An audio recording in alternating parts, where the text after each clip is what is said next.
আজকে আমরা আসিয়াকে নিয়ে কান্না করছি। কত আসিয়াকে এর আগে আমরা দাফন করেছি, বহু আসিয়াকে এই মাটিতে আমরা দাফন করেছি, কিন্তু সেই আসিয়ার ধর্ষকদের কোন শাস্তি আমরা দেখিনি। কোন আসিয়ার ধর্ষকদের দাফন আমরা করি নাই, আসিয়াদেরকে বহু দাফন আমরা করেছি। তো আসিয়ার ধর্ষকদের দাফন করার সুযোগ আমাদের হয় নাই, আসিয়াদেরকে দাফন আমরা করেছি।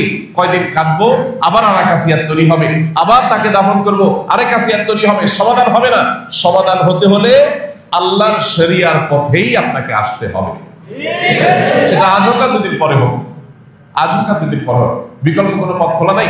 যতদিন পর্যন্ত এই ধর্ষকদের জন্য কোরআন বর্ণিত সর্বোচ্চ শাস্তি মৃত্যুদণ্ড যতদিন পর্যন্ত বাস্তবায়ন না হবে, যারা ফাসাদ ফিল আরদ করছে, ইন্নামা জাযাউল লাযিনা ইউহারিবুনাল্লাহ ওয়া রাসূলাহু আন ইউকাত্তালু আও ইউসাল্লাবু আও তুকাত্তা আইদিহিম ওয়া আরজুলুহুম মিন খিলাফ আও ইউনফাউ মিনাল আরদ। এই শাস্তি যতক্ষণ পর্যন্ত বাস্তবায়ন না হবে, চরম শাস্তি দেওয়া না হবে, এবং বিচারের যত ফাঁক ফোকর আছে এগুলো যতদিন বন্ধ করা না হবে ততদিন পর্যন্ত আসলে এগুলো বন্ধ হবে না। আমরা কখনো কাঁদবো, কিছুদিন কান্নাকাটি করে আবার থেমে যাব, আরো কোনো আসিয়া কান্নার আওয়াজ আমাদের কানে আসবে, তখন আমরা আবার হয়তো লড়ে চলে বসবো। এই দেশে শত সহস্র ঘটনা এরকম ঘটে, একের পর এক এই আসিয়াদেরকে আমরা দাফন করে চলে আসি, কিন্তু ধর্ষকদেরকে দাফন করার সৌভাগ্য বা সুযোগ আমাদের হয় নাই। কেন ব্যভিচারের শাস্তি আল্লাহ তাআলা বলেছেন ওয়ালিয়াশহাদ আযাবাহুমা তা'iফাতুম মিনাল মুমিনিন, ব্যভিচারের শাস্তি যে কার্যকর হবে এটা যেন প্রত্যক্ষভাবে হয়, মানুষের উপস্থিতিতে যেন হয়। কেন বলেছে? কারণ মাকাসিদুশ শরিয়া বা শরিয়ার উদ্দেশ্যই হলো মানুষের জীবন, সম্পদ, ঈমান, মানুষের পরিবার, এই সব কিছুর হেফাজত এবং সংরক্ষণ। এই জন্য শরিয়াত এসেছে। এই জন্য যেই অপরাধের শাস্তি প্রত্যক্ষ হলে সমাজ সোজা হয়ে যাবে, অপরাধীরা সোজা হয়ে যাবে, সেটাকে প্রত্যক্ষ করতে বলেছে শরীয়ত। সেটার বাস্তবায়ন যদি হয় তাহলে ইনশাআল্লাহ আসিয়াদের কান্না আর আমাদের শুনতে হবে না। মানব রচিত বিধিবিধান দিয়ে আজকে হয়তো একটা ফাঁক বন্ধ করবেন, কালকে আর 5টা ফাঁক তৈরি হবে। চিরতরে ফাঁক বন্ধ করা সম্ভব হয় না। ফাঁক ফোকর জন্য বন্ধ করতে হয় যাতে করে অপরাধী কোনোভাবে পার না পায়, তাহলে আমাদেরকে অবশ্যই শরিয়া আইন বাস্তবায়ন করার দিকে যেতে হবে। কোন মুসলমান যদি শরিয়ার আইন বাস্তবায়ন না চায় সে মুসলমানই না।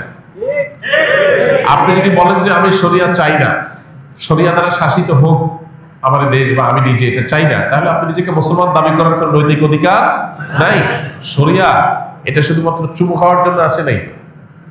আপনি পারছেন না শরিয়া দ্বারা শাসিত হতে, অপরাধ বোধ আপনার মধ্যে আছে যে আমি পারতেছি না বা আমরা পারতেছি না, এটা একটা লেভেল পর্যন্ত চলে। কিন্তু আপনি চান না, পছন্দ করেন না, এটা চলে না। এটা মানে আপনি বিদ্রোহ করলেন, অস্বীকার করলেন, ঈমান থেকে খারিজ হওয়ার মতো বিষয়। এই জন্য ভাই, মানুষ, আমরা উন্নত পৃথিবীর উন্নত দেশগুলোতে জানি যে প্রচুর পরিমাণে সেখানে তাদের আপনার টেকনোলজিক্যাল সাপোর্ট আছে, তাদের কাছে অপরাধীদেরকে শনাক্ত করার হাজারটা সিস্টেম আছে, কিন্তু যেই পরিমাণ ধর্ষণের ঘটনা এই সমস্ত দেশেও ঘটে, আপনি অনলাইনে একটু সার্চ দিলে দেখতে পাবেন যে কোনোভাবেই সেগুলো তারা থামাতে পারছে না। কর্মস্থল থেকে নিয়ে শিক্ষা প্রতিষ্ঠান পর্যন্ত কোনো জায়গায় তাদের নিরাপদ না। নারীর নিরাপত্তা নিশ্চিত করবার জন্য শুধুমাত্র ইসলামী শরিয়ার বাস্তবায়নই না, ইসলামী বিধিবিধান এবং ইসলামী যে লাইফস্টাইল সেটা ফলো করা জরুরি।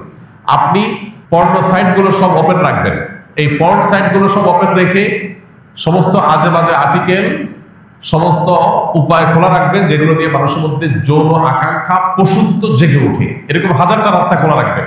এই পশুত্ব জেগে ওঠার রাস্তাগুলো যখন খোলা রাখবেন স্বাধীনতার নাম দিয়া, তখন যার ভিতরে পশুত্ব জেগে উঠবে সে হাতের নাগালের কাছে যাকে পাবে তার উপরে সে ঝাঁপিয়ে পড়বে, তার পশুত্বকে সে চরিতার্থ করতে চাইবে। এই ধর্ষকের পশুত্বকে জাগিয়ে তোলার জন্য, এটাকে জাগ্রত করবার জন্য যে সমস্ত উপায়গুলো কাজ করছে সেগুলোতে আমাদের হাত দিতে হবে, সেগুলো থামাতে হবে। এত শব্দ সংবাদের মধ্যে একটা আনন্দের সংবাদ যে সরকারিভাবে সব পর্ন সাইটগুলো বন্ধ করার ডিসিশন হয়েছে, আমরা শুনেছি পত্র পত্রিকার মাধ্যমে। এটা একটা গুড নিউজ। এখন আপনি বিজ্ঞাপনী, বিলবোর্ড, বিনোদন, উপন্যাস, বিভিন্ন নামে অনবরত যৌন অভ্যর্থনা সৃষ্টি করবেন, যৌন আকাঙ্ক্ষা মানুষের মধ্যে জেগে উঠে, এটার জন্য হাজারটা উপায় বের করবেন। এরপরে বলবেন সবাই নিজেকে নিয়ন্ত্রণ করা। এটা হাস্যকর। ইসলাম এই আইডিওলজিতে বিশ্বাসী না। ইসলাম বলে আল্লাহ বলেছেন ওয়ালা তাকরাবুজ জিনা, তোমরা জিনার কাছেও যেও না, কারণ জিনার কাছে গেলে মানুষ জিনা থেকে ফিরে আসতে পারে না। এই জন্য আল্লাহ বলছেন চোখের হেফাজত করো। আল্লাহ বলেছেন কুল্লিল মুমিনিনা ইয়াগুদ্দু মিন আবসারিহিম, চোখকে অবনত রাখো। কেন? কারণ চোখ দিয়ে তুমি যদি বিজ্ঞাপনে, বিলবোর্ডে, পত্রিকার পাতায়, মোবাইল স্ক্রিনে, অনলাইনে, অফলাইনে কোনো পরনারীর সৌন্দর্য তুমি অবলোকন করো, অবলোকন করার পর তোমার মনের ভিতরে অস্থিরতা আসবে, তোমার মনের ভিতরে যৌন আকাঙ্ক্ষা চরিতার্থ করার চাহিদা জেগে উঠবে। এই যে জেগে উঠবে, এই জেগে ওঠার পর এটাকে নিয়ন্ত্রণ করাটা কঠিন কাজ, সবাই পারে না, কেউ পারে, কেউ অ্যাক্সিডেন্ট করে। এই জন্য শরীয়ত বলেছে নিয়ন্ত্রণ করতে, আর আজকের ভোগবাদী পৃথিবী বলছে অনিয়ন্ত্রিত করতে স্বাধীনতার নাম দিয়ে। আপনি মানুষকে লাগামহীন করে দিবেন, আবার বলুন সবাই যার যার যাকে নিয়ন্ত্রণ করো, এটা হাস্যকর, এটা সম্ভব না। এই জন্য দুইটা জিনিসের বাস্তবায়ন আসিয়াদের কান্নাকে থামাতে পারে। নাম্বার এক, আমাদের সমাজে নীতি নৈতিকতার যে ভিত্তি নড়বড়ে হয়ে গেছে, নামাজ কালাম পড়ে, কিন্তু ইসলামের অন্যান্য বিধিবিধান, চোখের হেফাজত করার জন্য ওইরকম পরিবেশ, ওইরকম এনভায়রনমেন্ট, এগুলো আমাদের দেশে নাই, এগুলো আমাদের মুসলমানদের সমাজ আজকাল নাই। না থাকার কারণে কি হয়েছে? মানুষ তার ভিতরে জোর আকাঙ্ক্ষা জেগে উঠছে, পশুত্ব জেগে উঠছে, ধর্ষকরা দর্শক হয়ে উঠছে। তো এই জন্য একদিকে ইসলামের এই অনুশাসন, বিধিবিধান, এগুলোকে কঠোরভাবে মেনে চলার জন্য চেষ্টা করতে হবে। পশ্চিমাদের শেখানো পথে আমরা স্বাধীনতার নাম দিয়ে মেয়েদেরকে পণ্যে পরিণত করব, তাদেরকে ভোগ্য পণ্যের মতো করে উপস্থাপন করব, ছেলেদেরকে আমরা তাদের যৌন আকাঙ্ক্ষাকে জাগ্রত করে তুলব, আবার অপরদিকে বলবো না সব মেয়েরা সেফ থাকতে হবে, তাদের কোনো কিছু হতে পারে না। এটা সাংঘর্ষিক এবং আপনার পরস্পর বিরোধী কাজ। এই জন্য একদিক থেকে ইসলামের অনুশাসন মানতে হবে, নীতি নৈতিকতা, এটা আমাদের সমাজে চর্চা বাড়াতে হবে।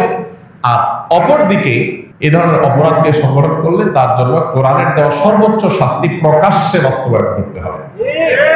এই দুইটা প্রচেষ্টা যদি সমান্তরাল ভাবে হয়, বিচার থেকে আইনের ফাঁকফোকর দিয়ে বের হওয়ার যত রাস্তা আছে এগুলো যদি বন্ধ করা হয়, ইনশাআল্লাহ এ ধরনের নির্মমতার কথা আমাদের শুনতে হবে না।